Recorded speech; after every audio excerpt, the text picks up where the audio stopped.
ওইখানে কোন ফ্লাইওভার? হ্যাঁ, ফ্লাইওভার উঠা যাবে? একটা ফ্লাইওভারে নাকি কোন জায়গা থেকে উঠা যায় টঙ্গী পর্যন্ত?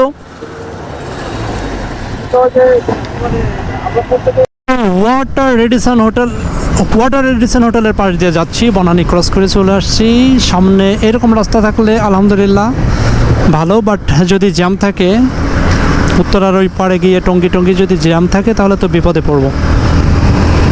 ময়মনসিংহ হয়ে যাব দেখে আমি এই পথে যাচ্ছি, নইলে আমি এলেঙ্গা দিয়ে যাইতাম। এবং এত বেশি তাড়াহুড়ো করার কোনো দরকার নেই, রিল্যাক্সে যাব। বামে হচ্ছে, এটা কি হলো?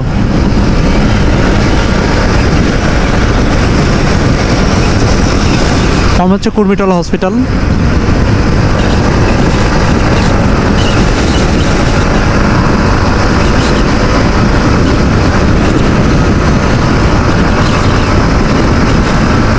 ঢাকার চিত্র এলাকাটা পুরো একদম চেঞ্জ হয়ে গেছে।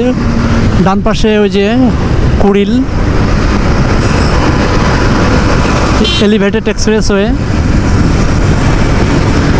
বামে বিমানবন্দর, 3rd টার্মিনাল সম্ভবত কয়েকদিন আগেই উদ্বোধন করা হয়েছে। রাজুক কুড়িল ফ্লাইওভার।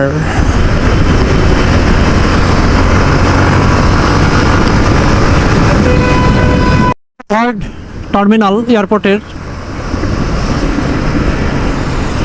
কয়েকদিন আগেই সম্ভবত এটা উদ্বোধন করা হয়েছে। অলরেডি এয়ারপোর্টে চলে আসি, হজরত শাহজালাল আন্তর্জাতিক এয়ারপোর্ট। বাপরে বাপ, এখানে তো আবার পানির বন্যা বয়ে যাচ্ছে। কেন পানি হয়েছে এত?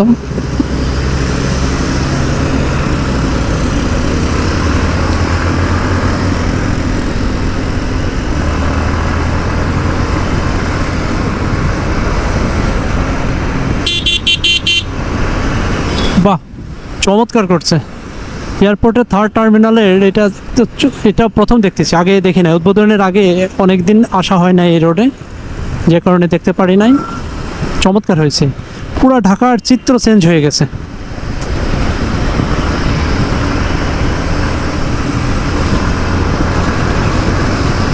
বাংলাদেশে এত সুন্দর স্থাপনা, যাক আলহামদুলিল্লাহ, আমাদের দেশ তো, তাই না?